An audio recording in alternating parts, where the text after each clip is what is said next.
is Eric Romero. Hold on. I am a local Albuquerque artist. I paint oil paints, and I am 34. Okay, great. So tell me, how long have you lived in Albuquerque? I grew up until May, and I moved to Albuquerque when I was 18. Okay, and what brought you here? UNM, Okay, and so and to how? get out. You know. And how would you say Albuquerque and living here? How does that impact your livelihood and work as an artist and your inspiration as an artist? Living in Albuquerque, when I became an artist, I think it was 6 years ago. I kind of just started painting, and my first painting I sold, and it sold a gallery. I expected about $60, and it sold for 1,300. So I was like, this could be something to look into. I was like, either they're a crook or he did something shady, or I'm gonna make this a career. So about 4 years ago, I actually got into the art community, just being at Factory on Fifth, and then I went to the Harwood, and it's been great. I mean, most of my sales are here in New Mexico, so I love that. Nice. And how would you say your art practice and your work, how did it exist, let's say, pre 2020, and then how have things shifted in the early months of 2020 and with the arousal of COVID-19? Well, obviously, it was going great. It was just starting to pick up. I was selling regularly and getting some good commissions, prints all the time, and then COVID. And I had two paintings canceled completely and one painting put on, I guess, hold indefinitely.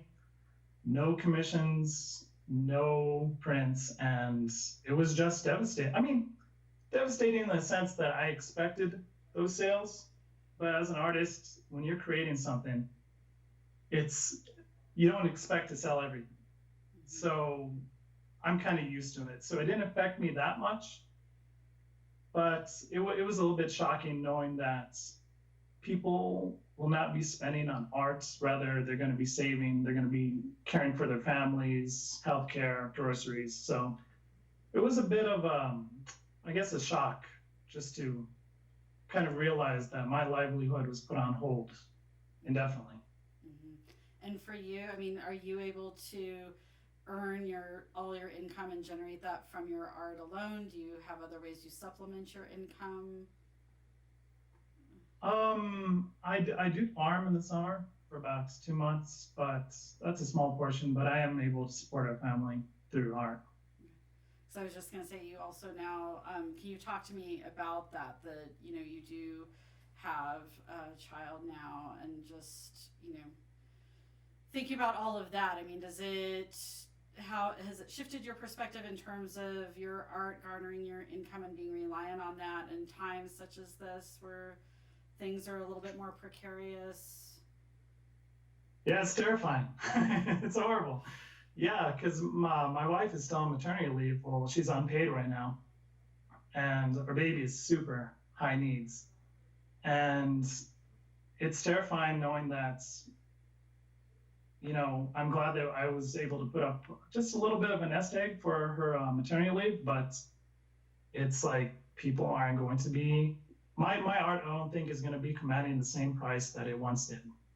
And that's just a simple fact. I mean, with, what is it, about a month and a half, 2 years, maybe, of lost income, it's gonna be rough.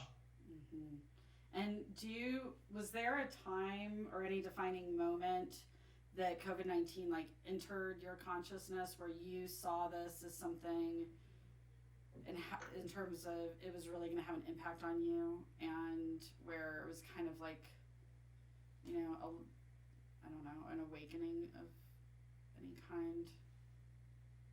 I think when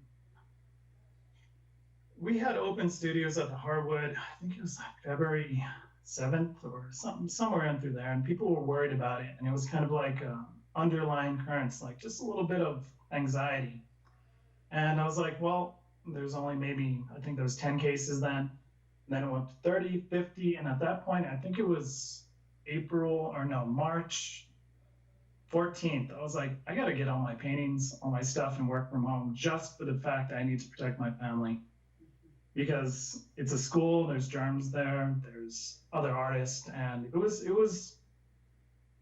I think I was just being overly cautious at that time because I just wanted to quarantine and just be like, I can work from home. It's going to be hard, but better safe than sorry. And how would you say that? What was your kind of day to day life like? Take us what a day looked like pre-COVID versus what it looks like now. Okay, pre-COVID, wake up, special shot, shower. We probably get to the studio around 8:30, leave around 5:30, 6:30, get a good 10 hours in, come home, spend as much time as I could with my wife and my baby girl, and go to sleep. Post COVID, it's 6 a.m. and my wife lets me sleep for a couple hours. Hold the baby, hold the baby. 9:30 comes around, we switch off. I get some coffee, dishes for about 26, 27 hours straight. Then probably fixing sinks and houses, playing with the baby, playing with my wife. It's been a blast, but there's no free time. I've watched 4 episodes of what is it, The Tiger King in a month. That's 4 hours in a month. So yeah, we have zero free time. Right, right. Which is, I mean, it's fantastic, but it's kind of like getting that job you always wanted. You have better pay, but there's tons more responsibilities. So everything that comes with that. And right now, I appreciate my wife so much because raising a child is nuts. It was much easier pre-COVID. Right, and I was gonna say you have this other major life experience that's happening as well, which is being a new father. Now with your wife, does she work, and is her work considered the essential, or she'll be going back to work, or what does that horizon look like? For She will be going back to work on 5th. We originally planned for her she wasn't going to go back to work, but we were thinking about it, and since she does have a job, we figured, people aren't hiring, you might as well try it just at least for a little bit. But it's still up in the air. Like, I really don't want her to go back to work. We stay at home the whole entire time. We don't go out to the parks. We don't do anything. Grocery store, I go deliver groceries to my parents. That's it. So we're doing ultra cautious because our baby, she was sick she's 6 months old. She'd been sick for like 3 months, just cold after cold, ear infection. So we were just doing it ultra conservative, just being as safe as we can. So for the time being, she will go back to work, but it bothers me. But she has a job, so. Right. And I gotta get my baby girl on this. Yes, you did. Look at you. Oh, look at you, baby. Hi. Avila Sol Romero. Oh, your baby, you're gorgeous. Oh, you sweet thing. Yeah, it's much easier. It's kind of been like a long staycation. Right. Hard, rough, long staycation. Well, and it's interesting when I think about probably your experience too. Because I think a lot of people, obviously, it's like going inward, and just I love that you have a different drink and a different glass, the different glasses, different. Just how Yeah. So, but I was just thinking, a lot of people are going inward, and there's just like a lot of processing. I had an artist in front I was talking to earlier that talks about like the analysis paralysis that everybody's like feeling, just like thinking on all these things and where we are in this moment. But I think by having a new baby in the house, like that outward, it goes beyond and outside of yourself, and thinking about like the family unit. Have you thought of this time in those terms too, just like where you would be at if it was just like you on your plight and your art versus the sustaining of like the family and thinking outside of yourself too, and with this child. Do you feel like how is that impacting your experience of this pandemic? Oh, it impacts it in such a fantastic way. I mean, having that selflessness, knowing that you have to live for someone else, it's stressful, but I guess it takes away the anxiety and the pressure that you would feel about, what's going to happen next financially. I'm more focused on her well-being and my wife's well-being rather than the global concern, which is it's I would say it's a form of meditation. Really, it's you really have no I guess concern for the self, and it's been great for me. I mean, I'm super tired all the time, but it's been a giant relief to have her, to have my wife, to be doing things around the world, to be keeping busy, really, because I do worry. Like, I'm one of those people that carries it on my shoulders, and that's just the way I am. But right now, the last 6 months, it really hasn't.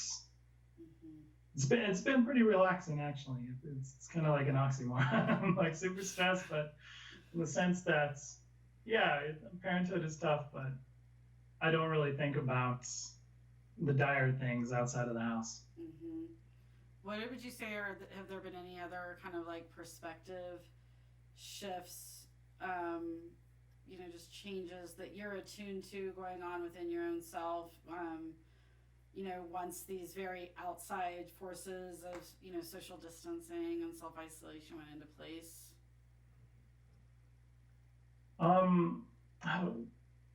How do you mean by that? Well, just like other like shifts in perspective, like in terms of not even just in the present moment, but just like looking forward, like your view on things or how you would approach things, be it like in your life, in your art, like is there anything that, I don't know, pandemic specific, like that maybe another occurrence or life event wouldn't bring about, but like that this is? Yeah. As far as that, I mean, with my art, I've considered it on hold. I'm still painting. It's very rough to get to it, actually, but it gives me a sense of clarity to paint and to create. But looking forward, I just look at it as it's on hold, and you're gonna have to look for something else. Like I'm going to have to work at something else before this is over. Mm-hmm. And I don't see, like I said, like the first thing to go for me in my small world was the art. Like people weren't paying those prices. They didn't want to commit that kind of investment. So that was rough, I guess you could say, going forward, but I've always been a person to kind of roll with the punches. So I'm like, oh no, hold on. Can you hear me or see me? Oh, you just went away. It went on hold. So you had said I've always been a type of person to roll with the punches was the last thing I heard. Oh yeah, I'm just kind of looking for the next opportunity to provide for my family. If it's art, I'm still going to be creating no matter what happens. I need that. It's kind of become a main of my life. It keeps me centered. Mm-hmm. But if I need to step into, who knows? I'm going to take that opportunity as long as it pays. Mm-hmm. Really. And do you have any like sense of what that might be? I mean, with farming in the summers, like what harvest? Well, farming for right now. As an artist, who knows? I guess I haven't thought that far into it. I'm like, yeah, I'll take the next step, but just blindly. Right. Well, and I think there has to be some kind of like, well, and I think this exists for people that are creatives anyway in Albuquerque, is that, having to be malleable. I mean, because there's, and resourceful, because I feel like that is just kind of a natural state of being for a lot of people here. I mean, a lot of people do have to find other ways to supplement their income with their art or, navigating like a finicky art market or art world. So I don't know. I mean, it spends 1 month on a painting if no one wants it, that's 1 month of work that just goes, it's gone. So I'm kind of used to that. Right. So that's, I think, why I'm not taking it too seriously, because I mean, I try not to listen to the news, but they say this thing might go into June, July, August, maybe next year. So it's like, what do you do? And see. And for now, I mean, because like you said, you guys have been, sticking it close to home. Do you see, what would it take where you start feeling like you're ready to break beyond that? Like with your little girl, like what, do you have any kind of benchmarks for yourself of when you see that, you can start venturing into different territory? Like, are you talking about like going outside the house, anything, like continuing yeah, to like, work? for, or, because we don't know how long this thing will last. So, once the little one gets more mobile and, everyone starts getting really stir crazy or, Well, I live in Nob Hill, so I can see like there's a lot of traffic, and it's been on an uptick for about 4 days now. And I'm like, you guys, just stay at home. It's right. For some people it's rough. I'm busy. Some people, I understand, they need to get out. They have that feeling of anxiety, of worry. They just need to socialize. But for me, I think, I'll look at the numbers and I'll see how many are infected, how many, they have an interactive map where you can see by county now.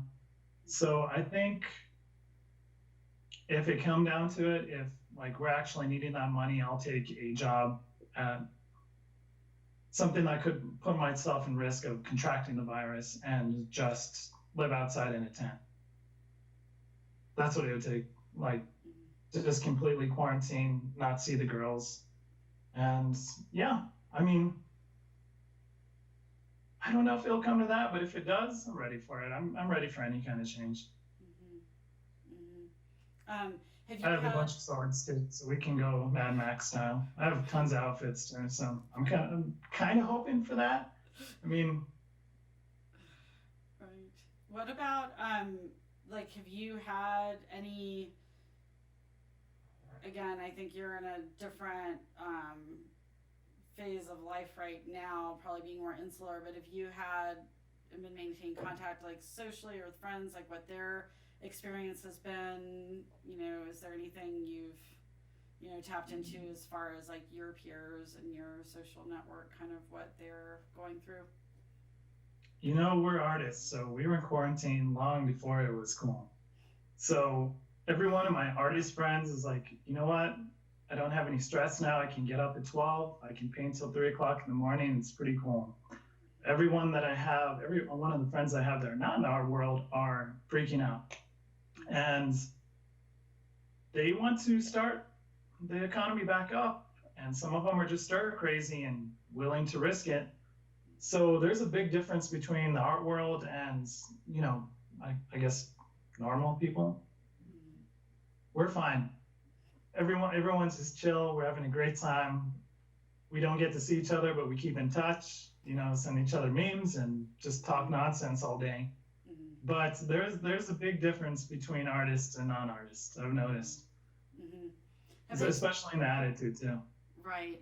Do you think from the people you've talked to as well, because some of the things that have come up with some of the artists I've interviewed, it's like not just the process by which you create your art, but just how it engages with an audience, and just like that, and just the energy you get from being able to expose yourself to other people's work and being out in the art community, and how that fosters something in their own work. Is that anything that you've had conversations about, or been thinking about, or is it more just from the very fundamental kind of survivor place of like the loss of income and just going on to create for creation itself? I think the loss of income and the worry happened within the first 2 weeks. Everyone was thinking about their financial situation, and they were like, what are we going to do? As soon as that passed, it was kind of a beautiful thing where people were just making art for art's sake. And I kind of noticed it being on social media as that people were exploring different mediums. they were exploring different styles, and it just kind of, it was a magnificent thing that happened where they're like, if there's no commercial aspect to the arts, what do I create? And it became a little something more evolved than what people, working artists, would, I guess, regularly create and market. So I'm really enjoying seeing what's out there globally and especially locally. Mm-hmm. And It's beautiful. right, and because I do think there are, some of these, positives or kind of the silver linings that come out of this. Are there anything like along those terms that you can get a glimpse of right now, like the positives that are going to come out of this thing? Positives. I mean, art will be, I think, more available to original art, that is, to the average person. I think we're gonna have to lower our prices. I've been doing trades during the pandemic, which is fantastic. I mean, as an artist, I can't afford original art. So I think it's gonna be a little bit more affordable to the average person, which is it's a good thing. Mm-hmm. Where do you see things? Where do you see yourself in your artistic pursuits a year from now?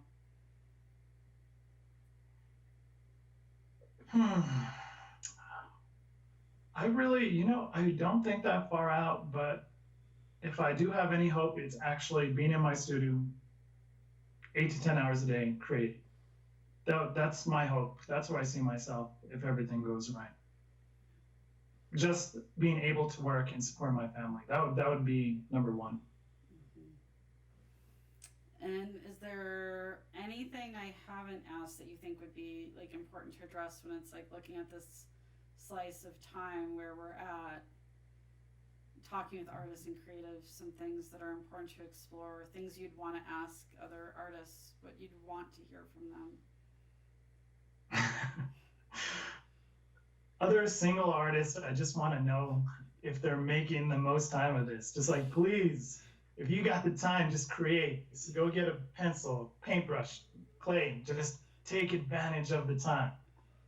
Because I mean, I'm struggling for that 35, 40 minutes. And I sit down, get my paintbrush, I hear her cry.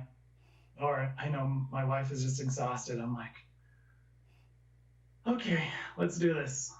And yeah, I mean, it's fantastic being home, but I'm struggling to find that. I just hope that other creatives are really taking advantage of this opportunity, because it is an opportunity if you look at it that way.